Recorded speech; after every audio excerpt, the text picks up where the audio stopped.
Hello everyone, welcome to a online solution. मैं हूं अशफाक। कैसे आप सभी? तो आज आपके सामने एक वीडियो लाया हूं और ये आपका 12वीं वीडियो चलेगा, यानी कि इसके बाद एक और क्वेश्चन है। तो इस वीडियो में मैं सिर्फ एक ही सवाल बताऊंगा, क्योंकि ये सवाल थोड़ा समझने वाला है, थोड़ा सा लॉन्ग भी बनता है, ठीक है। तो मैं चाहता हूं कि एक वीडियो 20 मिनट के आसपास में रहे तो बेहतर है, क्योंकि 20-25 इस तरह से चलता है। ज़्यादा जब हो जाएगा तो फिर मतलब स्टूडेंट भी अकबका जाते हैं, सर इतना वीडियो कैसे पढ़ेंगे हम। हालांकि उसमें कुछ होता नहीं, सवाल बढ़ जाता है तो फिर लंबा हो जाती है वीडियो। लेकिन हम चाहते हैं कि एक नेक्स्ट वीडियो नेक्स्ट टाइम पढ़ेंगे ना। ये एनसीईआरटी गणित का है, जो सर्कल से पढ़ रहे हैं, प्रश्नावली 10.2 क्लास 10 के लिए, ठीक है। यहाँ पे सवाल बोला गया क्या कि 4 सेंटीमीटर त्रिज्या वाले, यानी कि एक वृत्त है, ठीक है। 4 सेंटीमीटर त्रिज्या, यानी कि ये त्रिज्या कितना सेंटीमीटर? 4 सेंटीमीटर। यहाँ से ये जो वृत्त है वो 4 सेंटीमीटर वाला त्रिज्या वाला है, यानी कि व्यास इसका 8 हो जाएगा। ABC इस प्रकार एक त्रिभुज बना हुआ है कि BD DC है ना, BD और देखो ये BD और DC जो क्या है, D से B पर विभाजित हो रहा है, यानी कि आधा आधी बट रहा है, मतलब विभाजित हो रहा, आधा आधी बट नहीं रहा, विभाजित हो रहा, खाली बट रहा है। BD DC बट रहा है, जिसकी लंबाई यहाँ पे दे दिया है कि BD है हमारा 8 सेंटीमीटर और DC हमारा 6 सेंटीमीटर है। तो बोलता है भुजाएं AB और AC ज्ञात करना है। ये जो भुजा AB और AC ज्ञात करना है। अब इसके लिए हमको क्या करना पड़ेगा, तो पहले हम यहाँ पे लिखते हैं, इसको मानते हैं ना, माना कि 4 सेंटीमीटर त्रिज्या वाले वृत्त पर, माना कि नहीं, यहाँ दिया गया है, ठीक रहेगा, क्योंकि दिया हुआ है, दिया है कि 4 सेंटीमीटर त्रिज्या वाले वृत्त पर आपका त्रिभुज ABC परिगत है। 4 सेंटीमीटर त्रिज्या वाले वृत्त पर ABC त्रिभुज ABC खींची हुई है, ठीक है। जिसमें क्या दिया हुआ है जी, कि जिसमें दिया हुआ BD जो है वो 8 सेंटीमीटर है और DC जो है वो 6 सेंटीमीटर है, ठीक है। ये तो हमको AB और AC ज्ञात करना है, ठीक है। तो हमको यहाँ पे लिख देते हैं कि AB बराबर वाट और AC बराबर भी हमको ज्ञात करना है। तो हमको यहाँ पे पहले करना पड़ेगा रचना।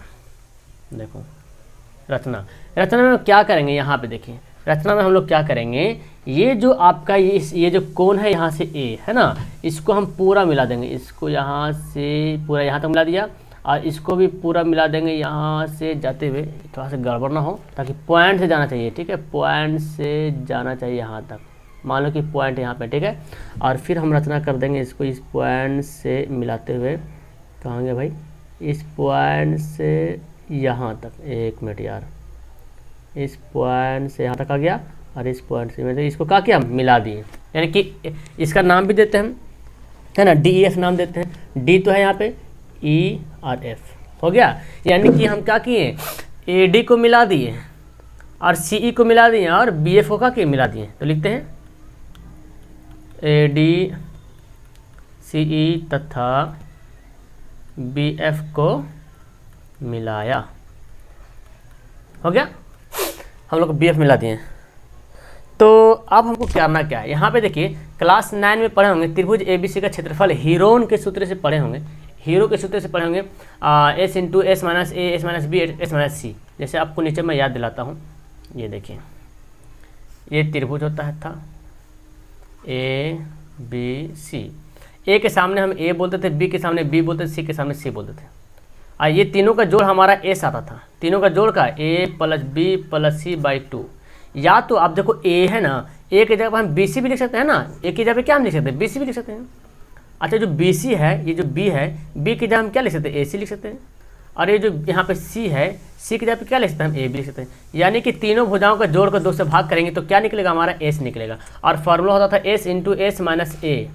तो A जो हम यहाँ पे है तो S into S minus BC कर सकते हैं, है ना, S into S minus BC, S into S minus AC, S into S minus AB, ऐसे भी हम इसको आराम से लिख सकते हैं, है कि नहीं। जो हम लिखते थे S into S minus A, S into S minus B, S into S minus C का ओवर रूट लिखते थे। ये त्रिभुज का हीरो का सूत्र फार्मूला था, 9 क्लास से पढ़े, तो इस तो हमको ज्ञात हो जाएगा।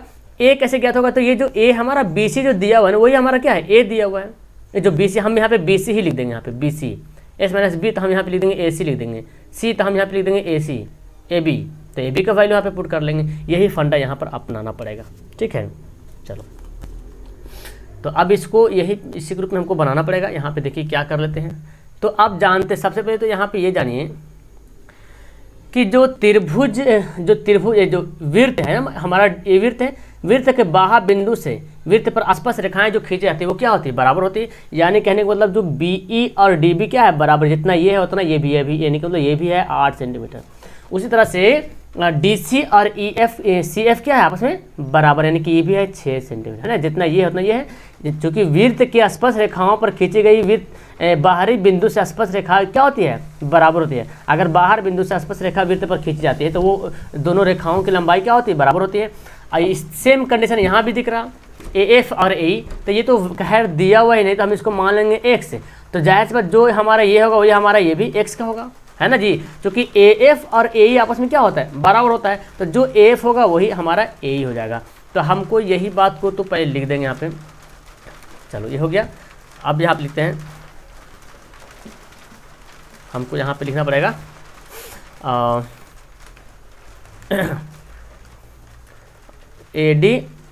DB बराबर BE, DB बराबर B कितना हो गया, 8 सेंटीमीटर। फिर क्या लिख देंगे हम, फिर हम लिखते हैं DC बराबर CF बराबर 6 सेंटीमीटर। फिर क्या है, AF बराबर AE, इसको हम क्या माने, x माना।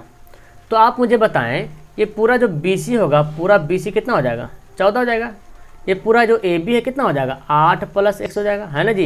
ये पूरा जो AC है कितना हो जाएगा, 6 + x या x + 6 जो भी लिख दो, है ना।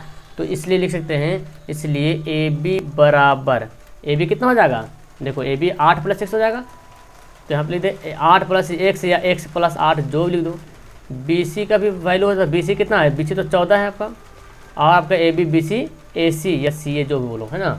AC कितना, देखो x + 6 या 6 + x जो बोलो, है ना, x + 6। अब यही आपको लेना पड़ेगा। अब ये निकालना हमको त्रिभुज ABC का क्षेत्रफल, है ना। ओके, तो अब देखो क्या करेंगे हम लोग, त्रिभुज का क्षेत्रफल निकालेंगे, ABC का क्षेत्रफल। देखो यहाँ पे एक तो बड़ा त्रिभुज बन रहा है ABC, है ना, ABC एक बड़ा त्रिभुज बन गया, ABC का क्षेत्रफल निकालेंगे। उसके बाद और कौन कौन त्रिभुज बनता है, देखिए ध्यान से देखिएगा, COB, है ना, COB एक ही त्रिभुज बना, COB। दूसरा त्रिभुज है AOB, तीसरा त्रिभुज है AOC। 3 त्रिभुज बन गया, एक इधर वाला AOC, एक इधर वाला, एक AOB, एक इधर वाला, एक इधर वाला बन रहा। तो आप बोले अगर हम ABC का क्षेत्रफल निकालते हैं और ये तीनों क्षेत्रफल जो छोटा छोटा है त्रिभुज AOB, AOC, AOD, अगर इसका क्षेत्रफल निकालते हैं AOC, AOB, COB, तो दोनों जो क्षेत्रफल है, ये जो तीनों क्षेत्रफल मिला अलग अलग होगा। इन छोटा छोटा जो क्षेत्रफल है, इन छोटे छोटे क्षेत्रफल को जोड़ देंगे तो ABC क्षेत्रफल के बराबर हो जाएगा, है ना। जब इस तरह से निकालेंगे तो हमारा AB का वैल्यू निकल जाएगा, x का वैल्यू निकल जाएगा, फिर हम AB निकाल लेंगे और AC निकाल लेंगे। तो पहले हम A से निकालते हैं ना, तो लॉन्ग बनेगा त्रिभुज ABC में S बराबर क्या करते हैं हम, तीनों भुजा को जोड़ देंगे। अब देखो हम यहाँ पे A ने लिखे हैं, A के सामने वाला भुजा को A ने लिखे हैं, B के सामने वाला भुजा B ने लिखे, C के सामने C ने लिखे हैं, ठीक है, हम ऐसा ही लिख दिए, ठीक है। तो आप लेकिन हम A ने लिखे, हम क्या लिख सकते हैं, AB + BC, है ना, AB + BC + CA लिख सकते हैं यहाँ पे, है ना, AB + BC + CA यहाँ पे लिख देंगे और /2 कर देंगे, क्योंकि S क्या होता है, आधा होता है त्रिभुज का, अर्ध परिमाप। तो AB + BC + CA /2। देखो जी AB कितना है हमारा, x + 8, BC कितना है 14, x + 6 है ना, /2। तो जोड़ दो, 14, 6, 20 और 8 28 हो गया, प्लस एक से यहाँ पे 2x हो गया, /2। कॉमन निकालो, 2 यहाँ पे, इन दोनों में कॉमन निकालते हैं तो 14 + x बचता है और बचा 2 का होगा, कट गया, नहीं चला बटा 2। यहाँ पे निकालिए हम कॉमन, तो 14 दूना 28 और यहाँ पे क्या बचा, x बचा, ये 2 कट गया, यानी कि 14 + x बच गया, या x + 14 बोलो, जो बोलना वो बोलो, हमारे क्या बनेंगे, इसका वैल्यू निकल गया। अब हम लिखेंगे इसलिए त्रिभुज ABC का क्षेत्रफल क्या होता है, फॉर्मूला S × S - A। तो हम A ने लिखे क्या लिखेंगे, S - AB, इधर S - AB, S - BC, S - CA ऐसे लिख देंगे, ठीक है। तो S - AB S minus B C, S minus C A या ए सी जो बोले, इसका ओवर रूट, है ना। अब देखो इसका वैल्यू क्या निकला, एक्स प्लस 14 आ गया, एक्स प्लस 14 बोल सकते हैं, 14 प्लस एक्स जो भी बोल दे, एक्स प्लस 14 आ गया। चलो एस माइनस ए बी, तो रफ में देखो एस कितना है, एक्स प्लस 14 आया, इधर पीछे हम करते, ठीक है, एक्स प्लस 14 एस हो गया। एस माइनस ए बी हम यहीं पे बना लेते हैं, ठीक है, शॉर्ट में पीछे इधर बनाते हैं, ठीक है। आप समझ जाना ए बी कितना, देखो ए बी कितना आया, एक्स प्लस 8 है, तो हम यहाँ पे अगर बनाते शॉर्ट रफ कर रहे हैं, ठीक है, एस एस कितना, एक्स प्लस 14 है, माइनस ए बी कितना है, एक्स से प्लस 8, एक्स से प्लस 8, है ना, लेकिन हमको घटाना है ना, तो एक्स से प्लस 8 लो, ऐसे लिख देंगे एक्स प्लस 8।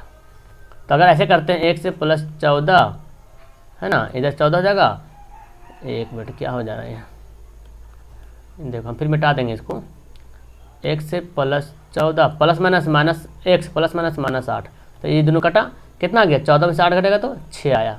तो और एक्स एस हमारा कितना है, यानी कि ये दोनों को बनाए एस माइनस ए बी बनाए तो कितना आया, 6 आया, तो यहाँ पे 6 लिख सकते हैं। समझ में आया, एस माइनस ए बी एक ही बार हम घटा लें साइड में, यहाँ पे लिखेंगे ज़्यादा झोलझाल हो जाएगा ना, इसलिए हम साइड लिख दिए। एस का देखो मान कितना लिखें, एस एक्स प्लस 14 लिख दिए एस का वैल्यू, और ए बी को हम घटा दिए तो माइनस लिखे यहाँ पे, तो minus plus minus minus plus minus, इसको एक्स कटा, 14 में से 8 गया 6, तो इसका मान कितना गया, 6 आ गया। उसी तरह से S minus B C, S कितना है, एक्स प्लस 14 है, और बी सी कितना है, देखो बी सी तो हमारा ऑलरेडी 14 आया था, है ना, तो 14 यहाँ पे घट जाएगा, तो क्या बचेगा हमारा एक्स बचेगा। यहाँ पे उसे करेंगे एस माइनस सी ए, एस कितना है, एक्स प्लस 14 है, सी ए देखिए क्या है, सी ए या ए सी वही बात हुआ, एक्स प्लस 6 है, तो एक्स प्लस 6 को करेंगे घटा देंगे, एक्स से प्लस 6 को घटा दो, तो एक्स से प्लस 14 माइनस एक्स से माइनस 6, एक्स से खत्म गया, 14 में 6 घटेगा कितना बचेगा, 8, यानी कि हमारा यहाँ पे आ गया इस तरह से। ये है हमारा रफ, इसको हम रफ समझेंगे, ठीक है, इसको मिटा देते हैं हम, ये हमारा रफ है। ओके, तो हम इसको कर लिया हूँ रफ, यहाँ पे हम इसको इस तरह कटकुट करते हैं, ये आपका रफ है, ठीक है। यहाँ से बना रहे हैं जो इधर देख रहे हैं, आपको उतारना है इधर वाला। अब देखो जी, ये x प्लस 14 है, x प्लस 14 रहने दो, क्या हो रहा, x प्लस 14 यहाँ पे ले लेते अच्छे से, x से प्लस 14 हो गया। इसको अगर बनाएंगे तो क्या होगा, 8 48x, है ना जी, 8 48x। अब हमको यहाँ पे देख रहे हैं कुछ जो रूट से बाहर निकल सकता है, तो जी निकल सकता है। हम यहाँ पे क्या करेंगे, 48, ये जो 14 है इसे रहने दो, 48 को हम ऐसे लिख सकते हैं 4 गुना 3x, देखो 4 चौक 16, 16 तिया 48, तो 4 निकल जाएगा हमारा, बाहर निकल जाएगा, है ना, 4 निकल जाएगा बाहर, तो 4 निकल गया बाहर, अंदर में क्या बचा, x से प्लस 14 बचा, और क्या बचा, 3x बचा। और इसको हल करो तो ये तो अंदर आ जाएगा, देखो 3x को x से गुना करेंगे ना, 3x को x से करेंगे तो 3x स्क्वायर प्लस 3x को 14 से 14 तिया 14 14 तिया 42x आ गया हमारा। यह क्या आया, त्रिभुज ABC का क्षेत्रफल आ गया। ओके, तो ये हमारा आ गया ABC का क्षेत्रफल, इसको हम समीकरण फर्स्ट कर लेते हैं, ठीक है। त्रिभुज ABC का बड़ा जो त्रिभुज है ABC का आ गया। अब हम छोटा छोटा त्रिभुज का क्षेत्रफल निकालेंगे, यानी कि देखो COB का निकालेंगे, AOB का निकालेंगे, और AOC का निकालेंगे। और इसका देखो ये जो है ना AD, ये लंब है, यहाँ से OE लंब है, और यहाँ पे OF लंब है, और OE कितना दिया, 4, चूँकि त्रिज्या 4 सेंटीमीटर वाला था, देखो यहाँ पे पहले बोला 4 सेंटीमीटर त्रिज्या, तो ये तो OE तो त्रिज्या बन रहा ना, OF भी त्रिज्या बन रहा, OD भी त्रिज्या बन रहा, तो तीनों को अब निकालेंगे, तो तीनों निकाल के क्षेत्रफल तीनों को जोड़ देंगे, है ना। तो लिख सकते हैं त्रिभुज AOCB या AOB, देखो त्रिभुज AOB का क्षेत्रफल प्लस त्रिभुज AOC का क्षेत्रफल प्लस त्रिभुज COB का क्षेत्रफल, तीनों को क्या करेंगे, जोड़ देंगे। तो यहाँ पे तो लंबा तो बनेगा, तो लिखिए अब त्रिभुज AOB का क्षेत्रफल प्लस त्रिभुज BOC का क्षेत्रफल, BOC का क्षेत्रफल प्लस त्रिभुज क्या लिखेंगे, AOC का क्षेत्रफल, AOC का क्षेत्रफल। इन दोनों पर निकाल के जोड़ेंगे, तो इसका जो क्षेत्रफल बैठाएंगे फार्मूला का होता है 1 गुणा 2 गुना आधार गुना ऊंचाई, फार्मूला बैठाएंगे आधार गुना ऊंचाई। इसको बैठाएंगे तो 1 गुणा 2 गुना आधार गुना ऊंचाई, इसको भी बैठाएंगे तो 1/2 गुना आधार गुना ऊंचाई। अब देख लेते हैं किस में कितना कितना आ रहा है, किस में कौन कौन है। तो ये तो हमारा 1/2 हो गया। ए ओ बी में देखो, ए ओ बी है ना, तो ए ओ बी में जब देख रहे हैं, देखो जी ए ओ बी है ना, ए ओ बी जब देख रहे हैं तो आधार क्या हो गया, ए बी हमारा हो गया आधार। आधार कितना दिया हुआ है, x+8 दिया हुआ आधार, या 8+1 जो बोलो, और ऊंचाई कितना दिया हुआ है, ओ ई मतलब 4 दिया हुआ है ना। तो हम इसको ऐसे लिख सकते हैं ना, तो चलो वही लिखते हैं, आधार गुना ऊंचाई। तो ये हो गया हमारा x+8 गुना 4, चूँकि 4 क्या था हमारा, 4 ऊंचाई था। यहाँ भी 1/2 गुना। अब देखो बी ओ सी में देखना है, देखो बी ओ सी, बी कहाँ गया, बी ओ सी में आधार कौन हमारा हो गया 14 हो जाएगा आधार, और ऊंचाई कितना हो जाएगा 4 हो जाएगा है ना। तो हम लिखेंगे 1/2 गुना 14 गुना 4। इस तरह 1/2 गुना इसको देखते हैं, ए ओ सी में देखते हैं, ए ओ सी का क्षेत्रफल। यहाँ देखो जी ए ओ सी में देखें आधार कितना हमारा x+6 है, ऊंचाई कितना है 4 है। तो लिखेंगे x+6 गुना 4, या 6+x जो भी लिख दो है ना। अब देखो जी यहाँ पे तो हम क्या करेंगे, बेहतर तरीका यहाँ पे होगा जो करने का, काट देखो 2 से सब कर, 2 दूना 4, 2 दूना 4, 2 दूना 4 काट सकते हैं। यहाँ पे क्या बचा है 2x गुना कर दो है ना। चलो इसको पहले अच्छा से लिख देते हैं, x+8 2 × 2 बचा, यहाँ पे 14 दूना, अच्छा 14 गुना 2 बचा, पहले लिख लेते अच्छा से। यहाँ पे x+6 × 2 बचा, ठीक है ना। ओके, अब इसको हल करेंगे, जिस तरह हल करते हैं इसको गुना करेंगे तो क्या होगा 2x है ना, 2 को x से गुना 2x से प्लस 8 दूना 16, 14 दूना 28, ये 2 को x से करेंगे तो 2x + 6 दूना 12। अब देखो x वाला को एक तरफ जोड़ दो, बिना x वाला एक तरफ जोड़ो, तो 2 2 4x हो गया हम, और ये जोड़ो तो 16 12 28 होता है ना जी, 16 12 28 और 28 28 28 56 समीकरण सेकंड। अब देखो ये जो छोटा छोटा जो निकाले त्रिभुज, ये तीनों त्रिभुज निकाले क्षेत्रफल, छोटा छोटा तीनों त्रिभुज का क्षेत्रफल निकाले, एक बड़ा त्रिभुज का क्षेत्रफल निकाले। ये हमारा बड़ा त्रिभुज का क्षेत्रफल है, जो बड़ा त्रिभुज था इसका क्षेत्रफल आया, और ये जो छोटा छोटा है उसका क्षेत्रफल आया। इसका मतलब दोनों क्षेत्रफल आपस में क्या है, बराबर है। क्योंकि छोटा वाला निकालो 3 ठो या 1 ठो बड़े वाला निकालो, दोनों क्षेत्रफल बराबर हो गया। अब हम दोनों क्षेत्रफल को क्या कर सकते, दोनों समीकरण जो लिखे 1 2 उन दोनों को बराबर भी करके देख सकते कि नहीं सकते, कोई दिक्कत है, क्योंकि बराबर ही होगा। तो हम यहाँ पे लिख सकते हैं, और चाहो तो अच्छा इसको ऐसे भी कर लो, 4 कॉमन लो, 1 से प्लस 14 चौक, अच्छा कितना 14 चौक 56, ऐसे भी कर लो, यहाँ पे बेहतर रहेगा इसको ऐसे। अब यहाँ पे देखो समीकरण फर्स्ट बराबर सेकंड, तो फर्स्ट बराबर सेकंड तो होगा ही समीकरण, क्योंकि दोनों क्षेत्रफल निकला, एक छोटा छोटा तीनों मिलकर निकला क्षेत्रफल, एक बड़ा निकल गया, तो दोनों क्षेत्रफल तो बराबर होगा ही। फर्स्ट क्या है 4√3x² + 42√x, हम यहाँ पे लिख लेंगे 4/3x² है ना, एक मिनट 3x² + 42x, ठीक है, ये हमारा हो गया। ये दिया हुआ था कितना दिया हुआ प्लस 42x है जी, हम सिर्फ x लिख दिए, 4x नहीं 42x होगा, 42x। और यहाँ पे सेकंड क्या दिया हुआ है 4 × x + 14, ये दिया हुआ है, ठीक है, ये हमारा दिया हुआ है। ओके, तो हम इसको ऐसे भी लिख सकते हैं जी, क्योंकि 4 क्या हो रहा गुना हो रहा, तो 4 को हम ऐसे भी लिख सकते हैं 3x² + 42 है ना, 42x, इसको हम ऐसे भी लिख सकते हैं, क्योंकि यही तो 4 गुना हुआ करके यहाँ पे, और 4 है x + 14, तो ये 4 4 क्या हो जाएगा कट जाएगा, क्योंकि दोनों तरफ 4 है तो एक तरफ से करेंगे भाग कट जाएगा। अब दोनों को वर्ग कर देंगे है ना, वर्ग करने पर तो वर्ग करेंगे क्या होगा 3x² + 42x। वर्ग कब करते हैं, जब ओवररूट में आता है तो उसको काटना होता है, तो करते हैं हम लोग क्या, हमको वर्ग करना पड़ेगा। यहाँ पे x + 14 का स्क्वायर कर लेंगे, ठीक है। अब आप जानते हैं ये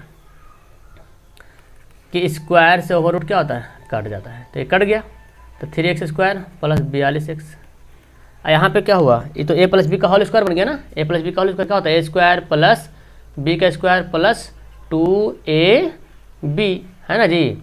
तो देखो हम क्या करेंगे, सबको इधर लेके चलाओ, सबको इधर लेके चलाओ। तो 3x स्क्वायर तो यही है, 42x तो ऐसे रहेगा, एक्स स्क्वायर प्लस में क्या बनेगा, माइनस एक्स स्क्वायर बन जाएगा। 14 स्क्वायर प्लस में इधर आकर माइनस बनेगा, 14 का स्क्वायर कितना होता है, 196 होता है ना। अब ये भी देखो 14 दूना 28 बनेगा, प्लस में इधर आकर क्या बनेगा, माइनस 28, इधर कुछ नहीं बचा तो हमारा जीरो, यानी कि हमारा बन जाएगा बहुपद बन जाएगा, क्या बोलते हैं, गुणनखंड बन जाएगा हमारा। तो देखो 3x में से एक एक्स घट जाएगा, 3x में से एक एक्स हम यहाँ पे घटा देंगे, क्या होगा 2x स्क्वायर, है ना। इसमें से ये घट जाएगा, 42 में से 28 घटेगा, तो जाहिर सी बात 42 में से 28 घटेगा तो 14x बचेगा, चूँकि 14 तिया 42 होता है ना। 14 दूना 28, 14 तिया 42, और ये -96 रहेगा, ऐसे 196। अब यहाँ पे क्या करते हैं, इसको इजी बनाने के लिए 2 ले लेते हैं कॉमन, तो 2 कॉमन लेंगे तो यहाँ पे क्या बचेगा, 7x बचेगा। यहाँ पे कितना बचेगा, 2 9 18 और 2 8 16 98 बच गया, है ना। तो अब जानते हैं अब बेहतर तरीके से, यहाँ तक पेज खत्म हो रहा क्या, नहीं चलो ठीक है। तो अब जानते हैं जी, ये जो 2 है ना, 2 इधर गुना जाके क्या बनता है, भाग बन जाता है।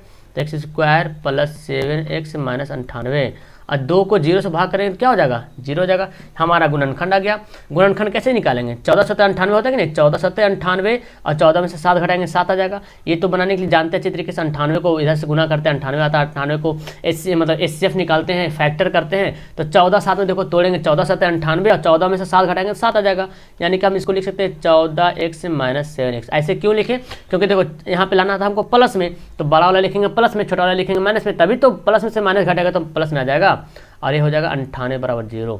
अब क्या करो, ये सब तो खैर बच्चा वाला खेल है आपका, ये सब कुछ नहीं है। इन दोनों में से इसका कॉमन, इसका कॉमन, तो x ले लेंगे, x से प्लस 14, मतलब कुछ नहीं है, सिर्फ बनाना यहाँ पे जो है x minus 14 7 98, minus minus plus. देखो यहाँ पे प्लस क्यों लिखें, क्योंकि माइनस निकल गया बाहर, तो माइनस बाहर निकला तो क्या बना, प्लस बच जाएगा। और ऐसे भी इसको देखो कर रिवर्स करो, पीछे जाओ, देखो plus minus minus plus minus minus आ रहा कि नहीं। और ब्रैकेट में दोनों सेम आना चाहिए हमारा, प्लस माइनस के साथ सेम आ गया, लिख लेंगे एक ठो, और एक ठो जो बाहर उसको लिखेंगे x माइनस 7, इतना बराबर 0 बराबर आ रहा। फिर पेज भी खत्म हो रहा है मेरा, ओ मेरा देखो पेज खत्म हो रहा है। अच्छा ठीक है, इसको मिटा लेंगे हम, ठीक है मिटा लिया मैंने। अब यहाँ पे तो ये हो गया। अब क्या करते हैं, बंटवारा कर लेते हैं, x से प्लस 14 बराबर 0, x बराबर माइनस 14, और यहाँ पे x से माइनस 7 बराबर 0, x बराबर 7। तो ये माइनस तो ऋणात्मक संख्या को भी भुजक संख्या माइनस में नहीं होता है, भुजक संख्या हमेशा क्या होता है, प्लस में होता है। तो x से बराबर माइनस 14 अमान्य है, अमान्य है, इसलिए x से बराबर 7। तो x का मान 7 आ गया। अब हमको निकालना क्या है, x का मान तो 7 आ गया, मतलब ये देखो बाप रे कितना लंबा बन गया। ये जो x है ना, ये इसका कितना मान आ गया, 7 आ गया, इसका भी मान 7 आ गया। हमको क्या निकालने बोल रहा है, ab क्या माने हम, देखो 8 प्लस x ये ab है, और ac 6 प्लस x, तो निकाल देंगे हम, लिख लेंगे ab बराबर ab, और ऐसे निकाल लेंगे, कितना लंबा बन गया, इसलिए ab बराबर और ac बराबर। तो ab बराबर क्या माने थे, 8 प्लस x, 8 प्लस 7, x का मान 7 आया, 8 7 15, और यहाँ पे कितना था 6 प्लस x, 6 प्लस 7, x का मान 7 आया, और 7 6 13 हो गया। ये दोनों आंसर कितना ईजी से बना लिए, बस थोड़ा सा टाइम तो लगेगा भाई बनाने में, क्योंकि क्वेश्चन आपका है अच्छा सवाल है, एनसीईआरटी का सारा सवाल है यहाँ पे, अच्छा सवाल है ना। लॉन्ग भी सवाल यहाँ पे आता है, 5 नंबर का सवाल आएगा जब एग्जाम में आएगा तो इस तरह से आपको बनाना पड़ेगा इस क्वेश्चन को। अब देखो इसको करना क्या है, आपको प्रैक्टिस करना, बार बार प्रैक्टिस करेंगे, 1 से 2 बार प्रैक्टिस तो पक्का सभी सवाल को करना है। नहीं करोगे तो 100% बोलता हूँ आप भूल जाओगे। हमेशा मैं बोलता रहता हूँ कि प्रैक्टिस मेक्स परफेक्ट, प्रैक्टिस करोगे तो परफेक्ट अच्छा रहोगे, एकदम परफेक्ट रहोगे, है ना। तो चलो वीडियो को यहाँ पे करता हूँ लास्ट। अच्छी लगी वीडियो लाइक जरूर करना, और पहली बार है तो चैनल को सब्सक्राइब करके शेयर जरूर कीजिएगा। Okay that's all, thank you everyone.